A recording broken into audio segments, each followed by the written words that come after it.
המפגש יותר מאבק, גם שקבוצה אחת היא כאילו פתוחה יחסית, זו קבוצה של חרדנים, אבל שבאה ליישוב מעורב ורוצה להתערב באוכלוסייה, אבל כשזה מגיע לנושא החינוכי אין פשרות, גם לא באוכלוסייה החרדנית.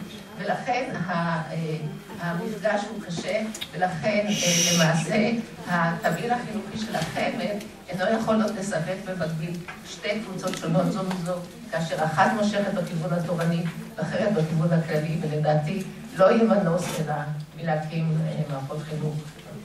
תודה רבה. תודה רבה.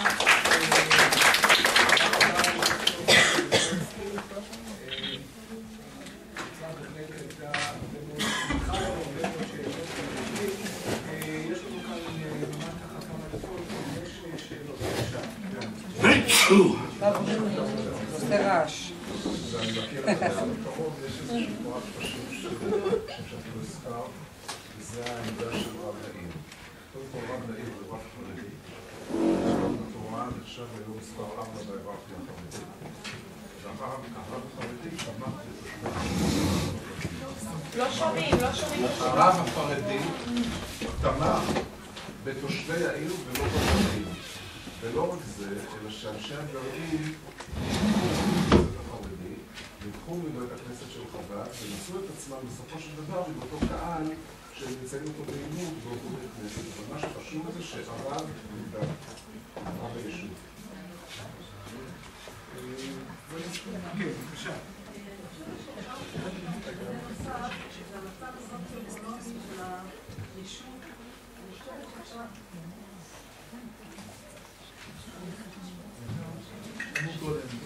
טוב, אני אדבר... אני חושבת שאפשר להכניס משתנה נוסף, והוא המשתנה הסוציו-אקונומי של היישוב החולה. אני משערת, אני לא יודעת, בעניין, אבל יכול להיות שכאשר המצב הסוציו-אקונומי של היישוב החולה הוא נמוך יותר, כמו למשל בשכונות, בתוכה, לעומת יישוב בורגני מבוסס, אפשר, הגרעין התורני יכול לעשות בבית הספר שהוא נכנס לתוכו, חומר ביד היוצר, הוא יכול להוביל והאוכלוסייה המקומית יכולה להסתכל אחר. לעומת אוכלוסייה מבוססת מבחינת סוציו-אקונומית, בעיקר לדבר של השכלה, של אוכלוסייה דעתנית שיודעת מה היא רוצה, והם עושים איזשהו תוך הגרעין התורני שאנחנו יודעים מי אנחנו מהזהות שלנו.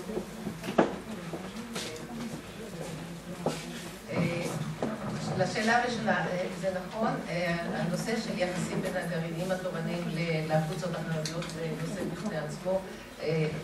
יש ביניהם מתח מההתחלה, אולי בגלל ששניהם בעצם נמצאים באותו נישה של קירוב לבבות, החזרה בתשובה, אז יש לו מתח. זה לא שייך, לדעתי, למערכת היחסים עם הציבור הדתי-לאומי, זה בעיה בפני עצמה. עכשיו, הצדק, הנושא הסוציו-אקונומי הוא מאוד משמעותי פה, אני מדברת פה על אוכלוסייה דעתנית. מה שמעניין באמת ביישוב הזה, זה לא היה זמן לפתח בהרצאה, שהיישוב הזה יש גם אוכלוסייה חדשה. בבית הספר דווקא רובו מורכב מאוכלוסייה שבאה מהיישוב, אוכלוסייה מסורתית כותרת, מסורתית מזרחית של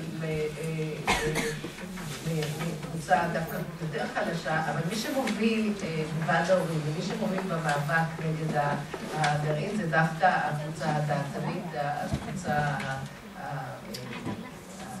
המאורגנית, זה מה שקראתי, המאבק בין המאורגנות הציונית הדתית, לכן הגדרתי את זה כמאבק בין המאורגנות הציונית לבין הגרעין. זה נכון, ובאמת הסיפור של הגרעינים שנמצאים במודל החברתי הראשון שהצגתי, במודל החברתי, הוא סיפור שונה. גם שם יש מתחים, גם שם העניינים לא פשוטים, אבל הוא סיפור שונה. תודה רבה, ואנחנו רוצים לעבור להרצאה השנייה שלנו, שקשורה לעניין הזהות המזרחית, עוד עניין שככה קצת להתחדש באחרונות. אני רוצה להזמין את דוקטור אבוקר.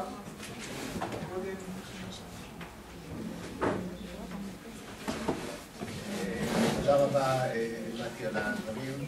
אני חושב שבאיזשהו מקום הסיפור הזה של גרעינים תורניים מתחבר בלא מעט לסיפור שאני מספר, אבל הוא הפיל בחדר, כלומר, הוא נמצא שם, אבל אף אחד לא מדבר עליו.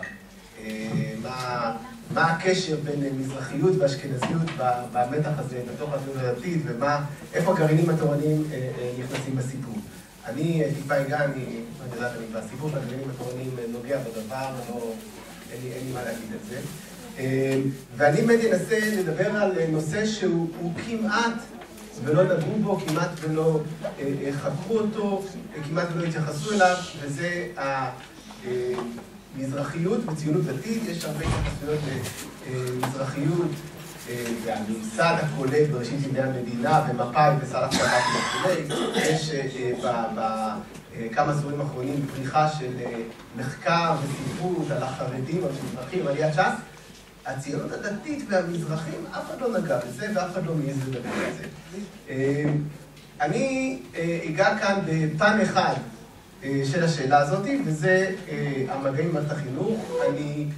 בסופו של דבר, הנקודה שאני חושב שעומדת בהתאם לרוח הכנס הזה, זה אילו שינויים חלו באחרונה, אבל חלק ניכר מההרצאה שלי בעצם יוצג בסקירת העבר.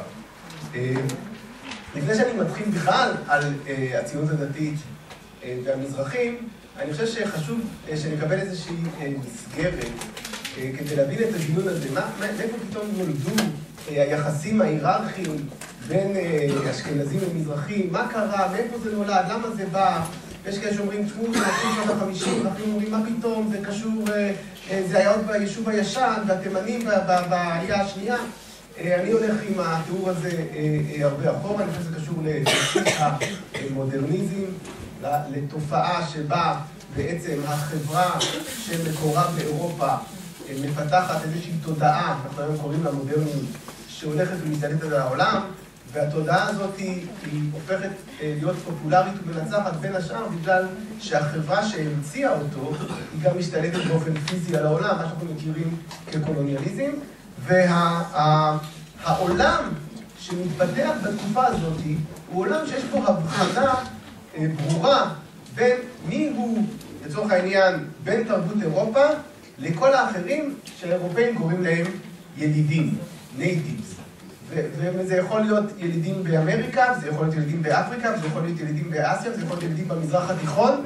יליד זה לא אומר שהוא נולד במקום, יליד זה אומר שהוא עדיין צריך תרבות כדי להגיע אל הציביליזציה, ובמקומות שבהם יש מגע ומפגש בין, לצורך העניין, אירופאים וילידים, זה יכול להיות אם זה במקומות שבהם אירופאים התיישבו, באלג'יריה, במרוקו, בקניה, בהודו או בווייטנאם, ואם זה במקומות שבהם היה מפגש אחר, כמו למשל ארץ ישראל, נוצרת היררכיה די ברורה. שוב, אף אחד לא קורא לזה היררכיה של אירופאים וילידים, אלא היררכיה של בני תרבות וברברים, או מי שאיננו עדיין בן תרבות. זה נכון שיש עמדות מאוד גזעניות, אבל העמדה המקובלת של האירופאים היא שכולם יכולים להיות בני תרבות, הם רק צריכים להיחשף אל האור. ולכן לתודעה שלהם הם קוראים נאורות, שזו החשיפה אל האור. היהודים מהבחינה הזאת הם חלק מהמערכת העולמית הזאת. וכמובן שבניגוד לכל עם בעולם הם נמצאים משני צידי הפירמידה. יש יהודים אירופאים ויש יהודים ילידים. ואין ספק שמערכת היחסים העולמית הזאת משפיעה גם על היחסים בתוך העם היהודי. יכולים לקחת כדוגמה את רשת בתי הספר של אליאנס, שברור שהמסר שלה הוא להביא את האור של תרבות המערב, של תרבות צרפת, אל הנבערים שלא זכו לה, וברור שיש פה היררכיה, ומצד שני יש פה גם הרבה מאוד רצון לגאול, כן? לא, אנחנו לא רוצים להשאיר אותם בבערותם, אנחנו רוצים לגאול אותם. עכשיו, הסיפור הזה של יחסי העליונות הוא קיים בכל מקום, גם בתוך הציבור הדתי. אדם דתי, חרדי, שחי במערכת הזאת, הוא לא יכול להימלט מזה. אגב, זה נכון, ואני לא אכנס כאן לפירוט הזה, ההפנמה שזאת מערכת הערכים היא לא רק עמדה של, לצורך העניין, האירופאים, היא עמדה שגם אנשים שגדלים, למשל יהודים שגדלים בארצות האסלאם ונחשפים אל החינוך הזה, למשל החינוך של אליאנס, מפנימים את העובדה שהתרבות המערבית היא עליונה, והטיעון שלהם הוא נכון, ואנחנו הפנמנו אותה לתוכנו, אנחנו משכילים, אנחנו היינו שם רופאים, אנחנו היינו שם עורכי דין, אנחנו היינו שם רואי חשבון. אל תסתכלו עלינו כמו, לצורך העניין, אם הדובר הוא עיראקי, הוא יגיד, אל תסתכלו עליי כמו על קורדים, ואם הדובר הוא מרוקאי, הוא יגיד, אל תסתכלו עליי כמו על שלוחים, ולכל אחד יש את מי שיותר נמוך בהיררכיה, והקריטריון של כולם הוא עד כמה אני נחשף, עד כמה אני חלק מתרבות המערב. זה היבט אחד של מערכת היחסים הזאת. המשקף השני, להסתכל על מערכת היחסים הזאת, צריך להסתכל כמו על סרט תלת מימד, שיש לנו בהם משקף אחד כחול ומשקף אחד אדום, ואנחנו רואים מציאות תלת-ממדית. המשקף השני הוא האתוס הלאומי. והאתוס הלאומי מניח שלמרות שיש שונות בקרב מרכיבי האומה, וזה נכון לכל אומה, בתוכנו, בתוך בני האומה, האיטלקים, הצרפתים, הסרבים, האוגנדים או הערבים, הזהות הלאומית שלנו היא הדבר החשוב. ולכן זהויות המשנה, לא יודע מה, בין פרוטסטנטים לקתולים בצרפת, בין סוציאליסטים לבורגנים בגרמניה, בין דרומים לצפונים באיטליה, זהויות המשנה הן פחות חשובות מהזהות העיקרית שלנו, שהיא הזהות הלאומית, וזה נכון גם בסיפור היהודי.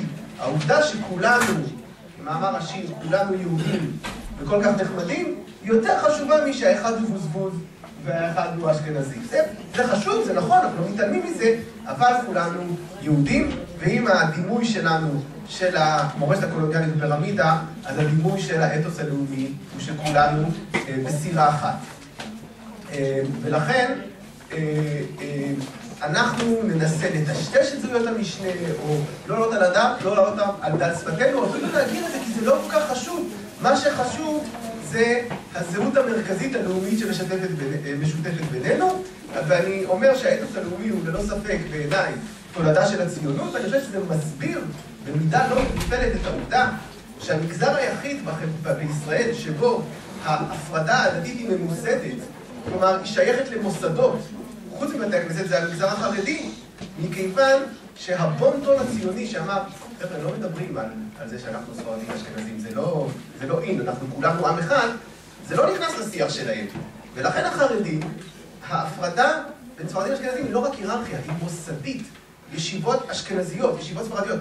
גם בציבור הדתי יש ישיבות עם רוב אשכנזי וישיבות עם רוב ספרדי, אבל אין ישיבות ספרדיות וישיבות אשכנזיות. אין דבר כזה בהגדרה, יש במציאות. אבל אני חושב שזה משמעותי, העובדה שלא מדברים על זה, זה נכון בציבור הדתי, זה נכון בציבור החילוני, זה לא נכון בציבור החרדי, כי הוא לא שותף לאתוס הלאומי. עכשיו, ההתנגשות הזאת, אמרתי, תמונה תלת מימד, אבל בעצם יש כאן התנגשות בין פירמידה מצד אחד לסירה מצד שני, ואיך פותרים את ההתנגשות הזאת, וכאן בא לעזרתנו הביטוי השחוק והמעוז, והפך להיות באמת שם גנאי לאיזושהי מדיניות מפלה ומקפחת שנקרא כור היתוך, שהוא מאמין, תשמעו, בסופו של דבר האמונה הציונית, המהפכה הציונית היא כזאת חזקה שהיא תכולל טרנספורמציה בכולם, המודרניזציה, כוח מושך, כולם הרי רוצים להפוך להיות מודרניים יותר. תהליך המודרניזציה הרי מתחיל לפני המפגש בארץ בין מזרחים ואשכנזים, הוא מתחיל ברוב ארצות האסלאם עוד שם, למעט, אני יודע, בתימן, למעט מקומות מסוימים אולי בערי האטלס או בכורדיסטן, אבל המפגש הזה מתחיל שם, ותרבות המערב היא תרבות כובשת. אי אפשר להתכחש לזה. היום כולנו לבושים על פי תרבות המערב, גם אנשים שגרים בערי האטלס לובשים תרבות המערב, ואין ספק שיש משהו מחייב בטכנולוגיה שימשוך, ולכן כור ההיתוך יצליח, כי כולם ממילא רוצים להשתנות. כור ההיתוך גם סובר שהזהות החדשה שקמה בישראל, היהודי החדש, שולל את הגלות, ושלילת הגלות בין השאר משמעותה הוא ביטול ההבדלים שקיימים בין הקבוצות השונות. אין כאן רצון, לפחות ברמה המוצהרת של מהו כור ההיתוך, אין כאן רצון למחוק תרבות אחת ולהלביש, כן, אין כאן רצון למחוק את הזהות של המזרחים ולהלביש עליה את הזהות של האשכנזים. האשכנזים שעשו את זה לא ראו את עצמם כמי שמנסה להלביש את הזהות האשכנזית, הם ראו את עצמם כמי שמנסה להלביש את הזהות הארץ-ישראלית החדשה. הכנס הוא זכרו ולכבודו של הרב נריה, ואני חושב שזה חלק מהפרויקט, גם של הציונות הדתית בסיפור הזה. במוסדות הדגל שלנו לא משכנזים אנשים, הופכים אותם לארץ ישראל. ולכן, בשם שלילת הגלות, יש לנו את הכוח ואת הסמכות ואת הרשות ואת הלגיטימציה לנסות ולעשות איזשהו היפוך תרבותי בנפשם של הבאים אלינו, ואנחנו רוצים בסופו של דבר להוציא תרבות אחת, מודל אחד, חינוך אחיד, וזה בהחלט מתאים לתפיסה מודרניסטית שאומרת מדינת לאום היא מדינה שבה, כן, הדגם הקלאסי של מדינת הלאום, צרפת, שר החינוך יושב בפריז ויודע מה לומדים בשעה 10 בכל בית ספר ברחבי צרפת. אין זרמים, אין ממלכתי, דתי, תורני, פלוס פלוס, אין דברים כאלה. כולם לומדים על פי מערכת ממלכתית אחת. מי שרוצה ללמוד בדברים, מערכות שונות, אין בעיה, בזמנו הפרטי על חשבון כספו הפרטי. מדינת הלאום מוציאה מודל אחד. ואם אני טיפה שוב יחזור אל הגרפיקה, אז אם הסדר הלאומי אומר שאנחנו כולנו חיים בסירה אחת, אבל המציאות של המורשת הקולוניאלית מראה לנו שבעצם על הסירה הזאת יושבת פירמידה או סולם, וזה קצת מערער את היציבות של הסירה, אז אנחנו לוקחים את הפירמידה הזאת, מבשלים אותו על אש גבוהה, ובסוף יוצא לנו הישראלי האולטימטיבי. במקרה הזה הוא עם כובע טמבל, אבל יכול להיות גם עם כיפה סרוגה. אוקיי, זה המודל, והוא היה חלק מהזהות של הציונות הדתית. והציונות הדתית, בשלבים הראשונים של המפגש עם יהודי ארצות האסלאם, הפרויקט שלה הוא להכניס לתוכה כמה שיותר יהודים מעולי, לא אוהב את הביטוי עולי המזרח, יהודים מעולי ארצות האסלאם, לקרוא איזה שלב ההכלה. המחנה הדתי כולו, אבל בעיקר מי שמוביל אותו בזה, הציונות הדתית, רואה בעלייה הגדולה בשנות ה-50 פוטנציאל אדיר לגידול פוליטי וחברתי. אם הם יהיו בחינוך שלנו, הם יצביעו לנו, והמאזן הזה שנשמר מראשית הציונות, שציונים דתיים מהווים רק 20% מהמערכת, יתערער. ולכן תגדל, ואגב, מי שעוקב אחרי למשל תוצאות מערכות הבחירות, רואה שבמשך 40 שנה, קצת יותר למעשה, 50 שנה כמעט, המשקל של חברי הכנסת הדתיים בכנסת היה פחות או אותו דבר, מהכנסת הראשונה ועד הכנסת ה-14, ופתאום יש קפיצה אדירה באחוז של חברי הכנסת הדתיים, הודות לעלייתה של ש"ס. כלומר, בסופו של דבר, באיחור של 50 שנה, המזרחים שינו את המאזן בין דתיים לחילונים בארץ. אף אחד לא חושב שזה יבוא דרך מפלגה חרדית, אבל זה בדיוק הדבר שממנו חששו הממסד המפא"יניק. אם באמת ניתן לדתיים להניח את הידיים שלהם על המזרחים ולהכניס אותם למערכת החינוך שלהם, הזכירה פה מתי את מערכת החינוך של הזרמים, אז אנחנו באמת נאבד אותם, ואומרים אנשי מפא"י, תשמעו, הם לא בדיוק דתיים. אומרים, יש פה, אומר אחד מאנשי החינוך של מפא"י, יש פה מאבק בין תלמידי הרב קוק לתלמידי עדה גורדון על נפשם של תלמידי רבי יהודה הלוי. הם לא תלמידי הרב קוק, הם לא ציונים דתיים, הם חיים בימי הביניים, ככה הם מתארים את זה בלי להתבלבל. מה פתאום הציונים הדתיים אומרים שהם שייכים לנו כי חלק מהפרקטיקות הדתיות שלהם דומות, ואין ספק שהיו פה הרבה מאוד הבדלים, לא ניכנס אליהם עכשיו. והמאבק הזה על איפה ילמדו ילדי העולים מארצות האסלאם מוליד שערות פוליטיות, ועדות חקירה, משברים ממשלתיים, נשמע הזוי, אבל מפלגת הציונות הדתית התפטרה מהממשלה, לא פעם אחת ולא פעמיים, על רקע החינוך.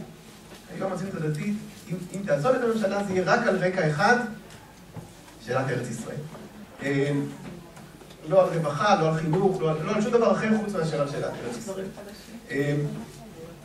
ובסופו של דבר, מגיעים לאיזשהו הסדר ביחסים בין הממסד המפא"יניקי למחנה הדתי, והוא מנתקים את הזהות בין חינוך לבין פוליטיקה לכאורה בעזרת חוק חינוך ממלכתי, מקימים בתוך חוק חינוך ממלכתי, עדיין המחנה הדתי מספיק חזק כדי לדרוש שתהיה אוטונומיה לחינוך הדתי, מקימים את החינוך הממלכתי-דתי,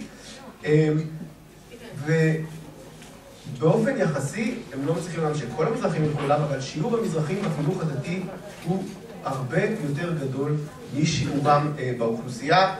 אלה נתונים מהשנים שמשרד החינוך עוד דיווח על כמה מזרחים לומדים באיזשהו זרם. אין לנו כבר יותר את הדיווחים האלה, אין לנו את הנתונים האלה. יכול להיות שאנשים עושים סקרים, אבל נתונים רשמיים אין לנו.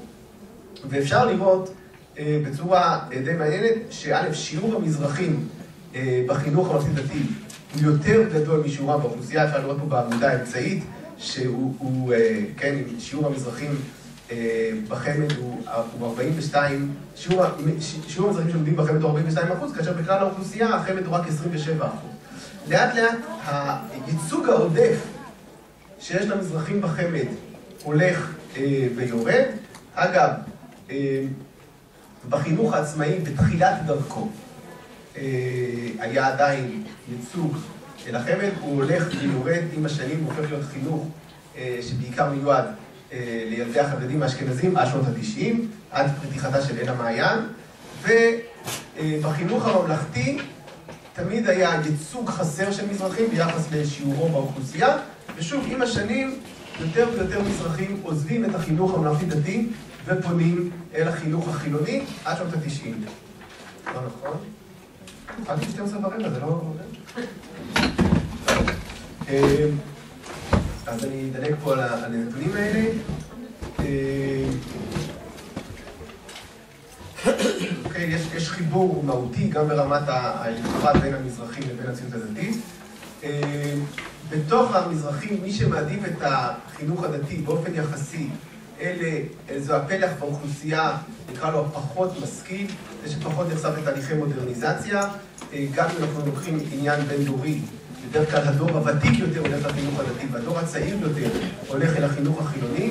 כאן מתברר קשר מאוד הדוק בין מושג שהנפוץ בשנות ה-60 וה-70 לחינוך הדתי, וזה מושג טיעוני הטיפוח. מדיניות הטיפוח שמגדירה קבוצות מסוימות של תלמידים כטיעוני טיפוח היא בעצם מדיניות של אפליה מתקנת, אבל היא גם מושג דיוק מאוד משמעותי.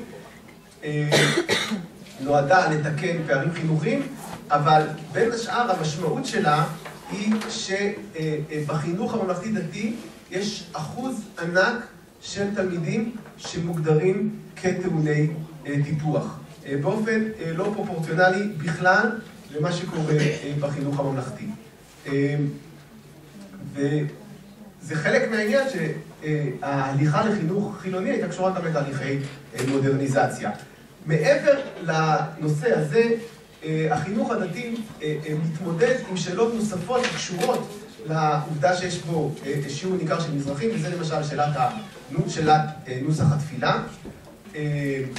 כן, כמו שאמרנו, הרעיון הוא להפוך את כולם לארץ ישראלים, אבל הנוסח הארץ ישראלי, ברירת המחדל, מה שהרב גורן קרא נוסח אחיד, הוא כמובן נוסח אשכנזי, זה יכול להיות חסידי, אבל זה עדיין נוסח אשכנזי, וכך מחנכים את כולם, ואז אומרים לא, זה נוסח הישיבות.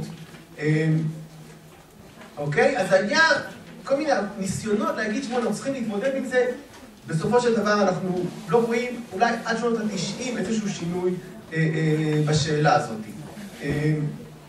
חלק נוסף בבעיה בתוך החינוך הדתי, שאם הדרישה, כור ההיתוך הוצג בחינוך החילוני כמודרניזציה, אז כור ההיתוך בתוך החינוך הדתי שדרש מאנשים לשנות מנהגים, לשנות נוסח תפילה, אי אפשר להסתיר אותו תחת הכנפיים של מודרניזציה. הרי זו דרישה למסורת, רק מסורת אחרת, ולכן זה עוד יותר מגביר את הקונפליקט, ואני לא אכנס פה, ויש הרבה מאוד דוגמאות לאיך בעצם מערכת החינוך מכתיבה, מה מלמדים, מה נוסחים, מה הסיפורים, מה היומיום, מה ההון התרבותי שתלמיד צריך להגיד לו לכיתה, וזה די ברור שההון התרבותי בהקשר הזה הוא אשכנזי, אני אתדלק פה על העניין הזה. עוד מתח שקשור, לא קשור למנהיגים, קשור לרמת הדתיות. קצת מתחבר פה לדברים של מתי. בעולם שהכירו יהודי אירופה והאשכנזים בארץ, הביאו איתם, יש חלוקה דיכוטומית, שהתפתחה והחריפה בין מחנות. היום היא קצת הולכת ומטשטשת, אבל החלוקה היא דיכוטומית. ביהודי ארצות האסלאם, הפרקטיקה הדתית היא עניין פרטי, וזה לא קשור לחלוקה לקבוצות, למחנות, לבתי ספר, לקהילות, ואנשים חיים על ספקטרום באותה משפחה, באותה קהילה, באותו בית כנסת, מה שהם עושים, יכול להיות שזה מפריע למישהו, אבל זה לא מוציא אותם מחוץ למחנה ולא גורם להם להקים בית ספר נפרד. ובמפגש הזה בין שתי התרבויות, באים אנשים שנמצאים על פני קשת רחבה של שמירת מצוות. ברור להם שהחינוך שהם רוצים לילדים שלהם הוא חינוך דתי. אבל הם מגיעים למערכת ולחברה רוב דומיננטית שאומרת, תשמעו, החינוך דתי זה וזה. זה דבר כזה שאבא שלך הולך בלי כיפה בחינוך דתי, הולכים עם כיפה בחינוך דתי, עושים כך וכך. וספקטרום, אין דבר כזה, הדימוי תמיד הזה שהם עושים קידוש והולכים לראות משחק כדורגל, אני חושב שהדימוי היותר נפוץ זה נוסע בשבת אבל לא מאותת. שהוא ככה קצת יותר מעניין. בכל מקרה, אין סובלנות בציבור הדתי להכיל את המורכבות הזאת, וזה עוד מוקד לקונפליקט בין התלמידים המזרחים לבין מערכת החינוך האשכנזים, ואז הרוב האשכנזי הדומיננטי, אמרתי קצת הזכירה את זה, בורח מבתי הספר שיש בהם רמה נמוכה ורמה דתית נמוכה וזה, ומקים לעצמו בתי ספר נפרדים. וזה גם בא לידי ביטוי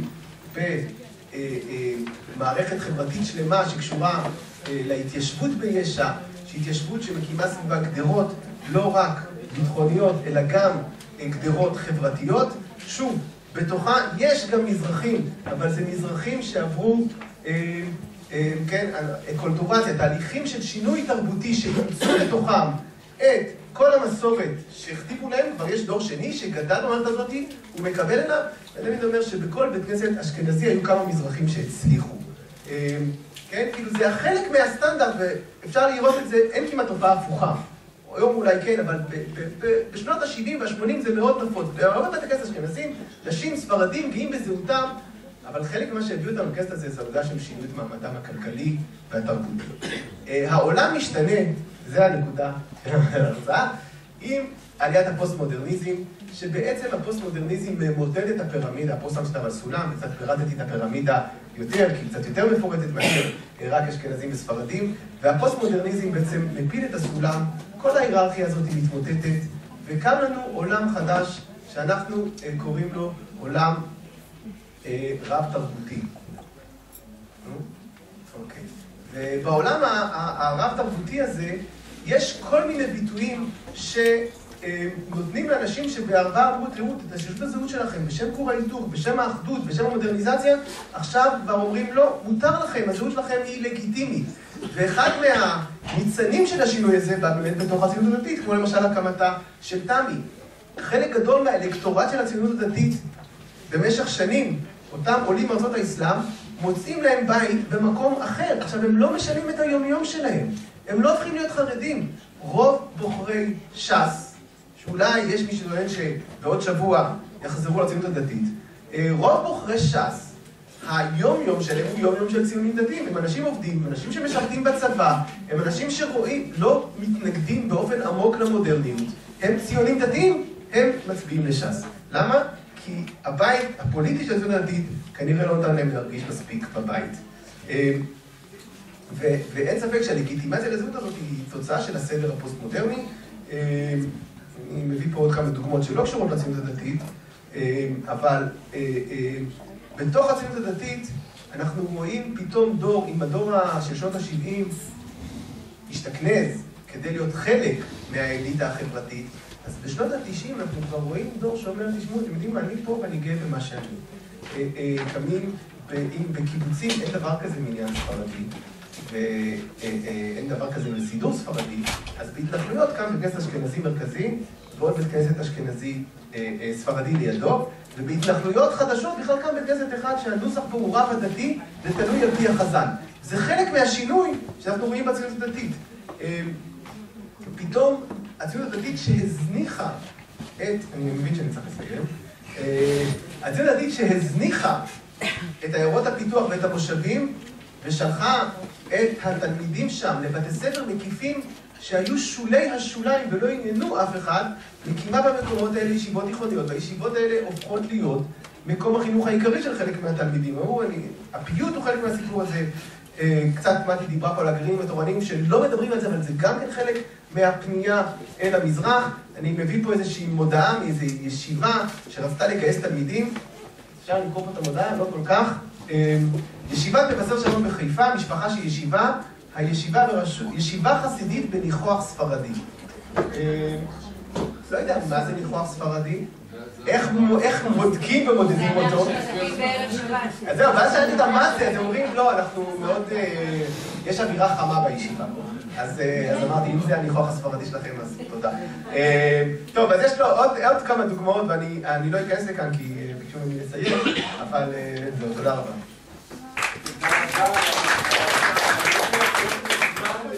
כן, בבקשה. קודם כל, תודה לאבי. אני מסכים איתך בתיאוריה, ברוב הדברים שאתה אמרת. אז תרשו לי להעיר כמה הערות שאולי יובילו אותנו לתובנות. זה מה שאמרת. תראה, אני אומר את דעתי, כמובן אפשר להתווכח על כך, אבל חייתי במדינה הזאת משנותיה הראשונות ועד היום, וחוויתי כמעט את כל התהליך שאתה מדבר עליו. עדיין בשנותיה הראשונות של המדינה וגם לאחריהם, היה תהליך, גם במוסדות שלנו, של לעשות חפיפה מסוימת בין החלוקה הזאת של המערב והילידים והמזרח, כאשר המזרח נמצא על המקום של הילידים, בהתנסות לא מועטה. שלבוא ולהגיד שבעצם אם אתה שייך למזרחים, דהיינו הילידים, אין לך סיכוי, או אתה לא יכול להגיע למה שהאשכנזים שמייצגים את המערב יכולים להגיע. אני חולק עליך שבישיבות שלנו או במוסדות שלנו לא הייתה הפרדה כזאת, תהליך של שקנוז. אני למדתי במרום ציון בירושלים, זאת ישיבה תיכונית מן הטיפוסיות והראשונות, וחייבו אותי ושכמותי ללמוד, להתפלל בימים הנוראים בנוסח אשכנז. למה אני אומר בימים נוראים? כי זה המקום שזה בלתי אפשרי. ואני בשבת, בסדר, שרים גם את זה וגם את זה, ואני מכיר גם את הפיוטים וגם את השירים, אני עם זמירות בעל פה והכל בסדר. אבל בימים נוראים, כולם יודעים שזה קשה, ובכיתה י' אני מרדתי ולא הלכתי. אז קיבלתי נונונו מהישיבה. ברוך השם בימינו זה השתנה לגמרי. אז אי אפשר להגיד שכבר בתחילת הדרך לא היה תהליך כזה. נקודה שלישית, אני טוען שהופעתה של ש"ס היא בדיוק הייתה תשובה לתהליך הזה שהיה בתוך המוסדות שלנו. בדיוק הייתה תשובה לזה, מפני שהצטברו כעסים במשך הרבה שנים של התהליך הזה, ואז הייתה פריצה. היה צריך רק מישהו שייתן את הטריגר, זה בהתחלה היה בצורה של תמי, זה לא הצליח, ואחר כך באה ש"ס, והעובדה היא שרוב מצביעיה של ש"ס הם אנשי הכיפות הסרוגות. והערה אחרונה, לא, עוד הערה קטנה בקשר לסיפור של טעוני טיפוח, אני ממש לא אוהב את זה. קודם כל, תדעו תלמידותיי הנכבדות, אני שייך לקטגוריה הזאת של טעוני טיפוח. כי שמו עליי את הטיקט הזה מתחילת הדרך עד איזשהו שלב שהפכתי להיות דוקטור, אז כבר לא הפכתי להיות טעון טיפוח. זאת הייתה ההגדרה. למה המשכת על פרופסור? לא, רגע, רוצה רציתי להיות פרופסור טעון טיפוח, זה בסדר גם. אבל ההגדרה הזאת הייתה, ועדיין גם אם בשוליים היא עדיין כהגדרה זה. כן, אבל אני לא מדבר אבל על... העניין הוא כאילו מה שכל... הקשבתי ממש בחזק שהוא קיצר את ההרצאה, אבל אני אומרת גם כל הזמן הדיון, אבל בעצם עדיין מי שמגדיר את ההגדרות, מי שמסכים לנו כמו זוג הורים שמתגרשים ושמרבים על הילד, לא יכול לשאול את הילד בכלל איפה הוא רוצה ומה הוא רוצה ומה הזהות שלו. ובעיניי זאת לא בעיה כאן. יש כאן כביכול אשכנזים שמאמצים לחיקם את המזרחים, אבל אמר שהמזרחי רוצה להיות מאומת בדרך הזאת ולוותר.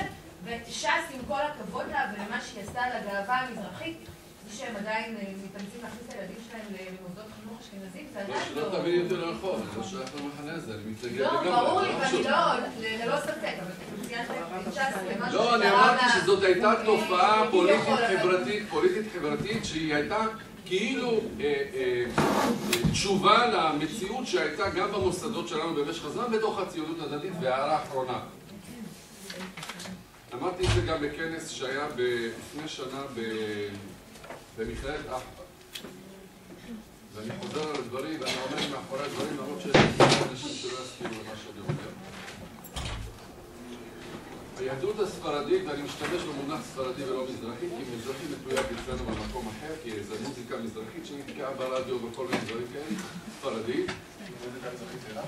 לא, זה לא רע, זה תויג, בגלל התיוג שהיה במשך איזה 20 שנה, אפילו שעכשיו זה קיבל הכשר של הבד"ץ, אבל זה עדיין מתויג. אז אני משתמש במונח ספרדי. אני חושב שהגישה הספרדית היא פרגמטית. היא פרגמטית בהרבה תחומים, והיא משפיעה מאוד על הצד ההלכתי. אצל הספרדים לא ירקו על מישהו שהגיע בלי כיפה ונסע בשבת, ועוד כל מיני דברים כאלה, והיהדות הספרדית הבסיסית ידעה להכיל, ידעה להיות סובלנית, וידעה להיות פרגמטית גם ביחסי נשים וגברים והדרת נשים וכדומה. היא התקלקלה במידה מסוימת מתהליך ההשתכנזות שהייתה, וקיבלה את הגישה החרדית הקיצונית, וזה מה שהפך את ש"ס למשהו שאני לא יכול לקבל אותו, עם כל הכבוד, לא רק אני, אלא כשכמותי, בגלל שהם הלכו לכיוון השני ולא שמרו על הפרגמטיות הספרדית. דרך אגב, לא שאני אתמוך בו בבחירות הבאות, אבל אמסלם הוא מייצג בממד מסוים את הפרגמטיות הספרדית הזאת, שבאמת זה המקור. זה המקור, ואתה יכולת לראות אנשים שבאים עם הרכב שלהם בשבת, ואף אחד לא רוגם אותם ולא צורק להם שם. והרב מכיל את זה. לא שהוא מתיר את זה, אבל הוא מכיל את זה. וזאת נקודה מאוד מאוד חשובה. טוב, תודה רבה. אם יש עוד שאלה אחת, אז אנחנו... בבקשה, שאלה אחרונה, כי... בכל זאת הערה, כל הכבוד לש"ס, ש"ס בעצם מה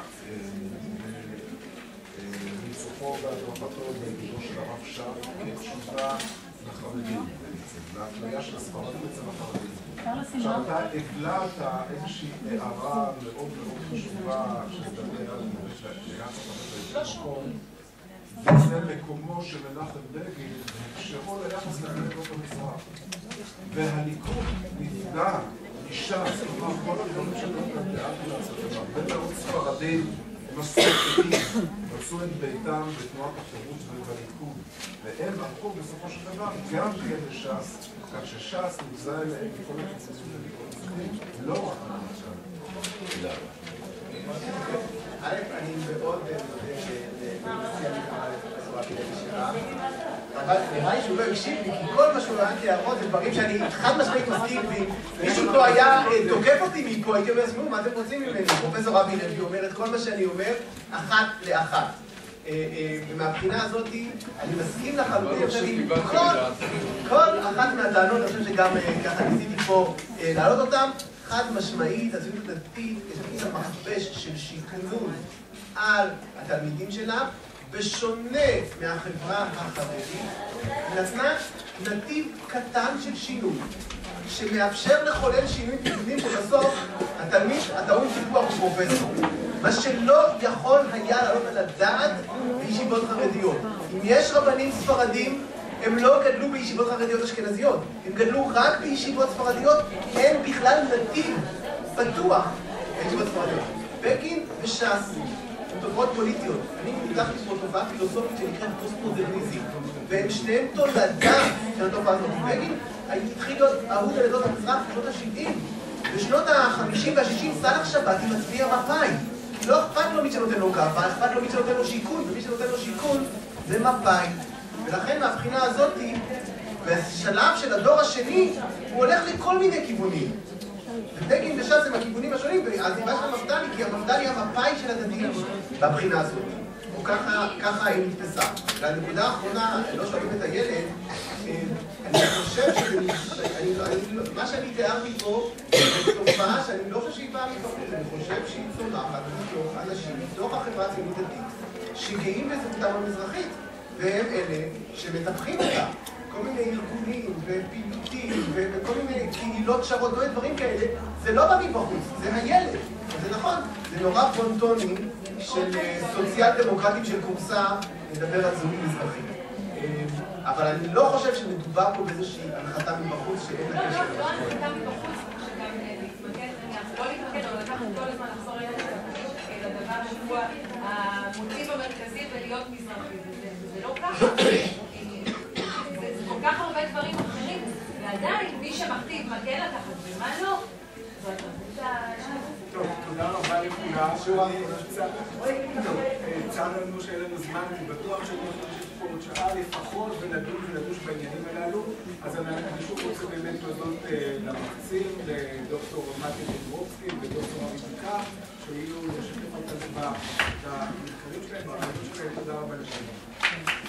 סליחה לגמרי, ארוחה קלה פה במסדרון, ואנחנו מתכנסים פה מחדש ב-13:15.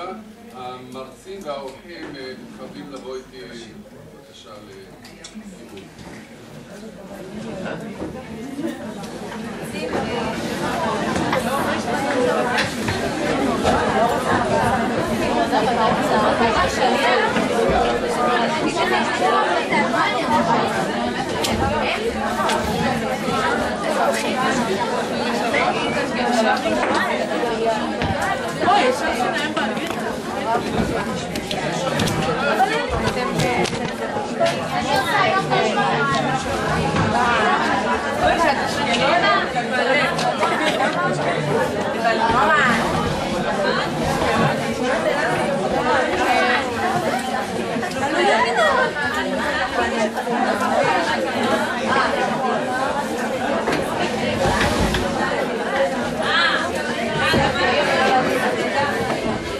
בקיצר, נשאר לי 10 אגורות, אז לא יכולתי להסתלם. מה אני אגיד? נזכרתי לי 100 שקל לשלושה.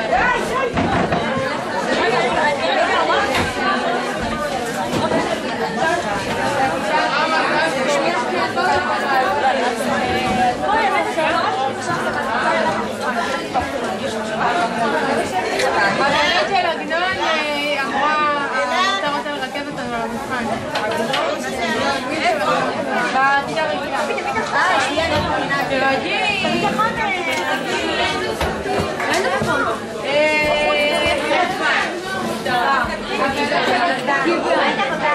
לא, זה זרוע. מה זה כאילו? לא יודעת, אני מכירת את זה. אני קוראת את זה לא רואה. אני אשגע לך את תליה, אני רוצה מגע.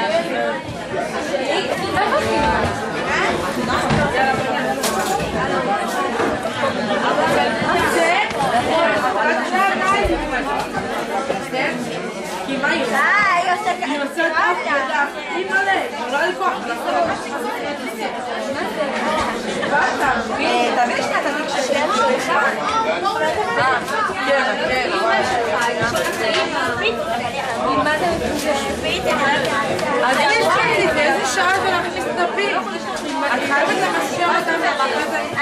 שאלה שעושה כאלה. מה זה? צריך לתפוס לי אגב ולהתקוף. איזה אף אחד כאלה בזה. גם הכתב שלה ברור.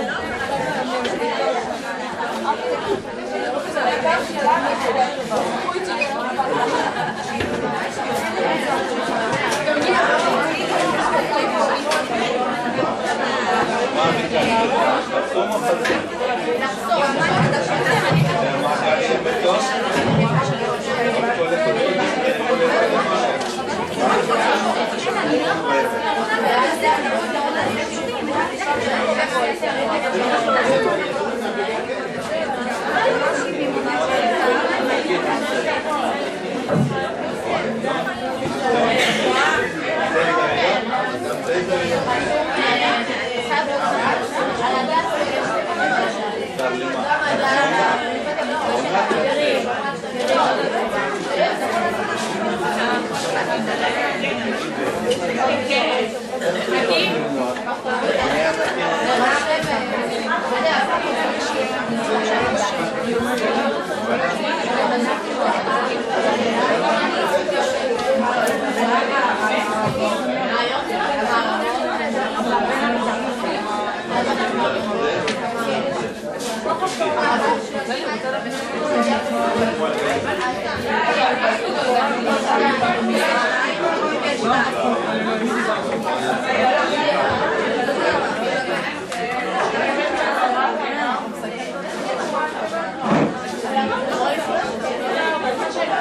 לקבל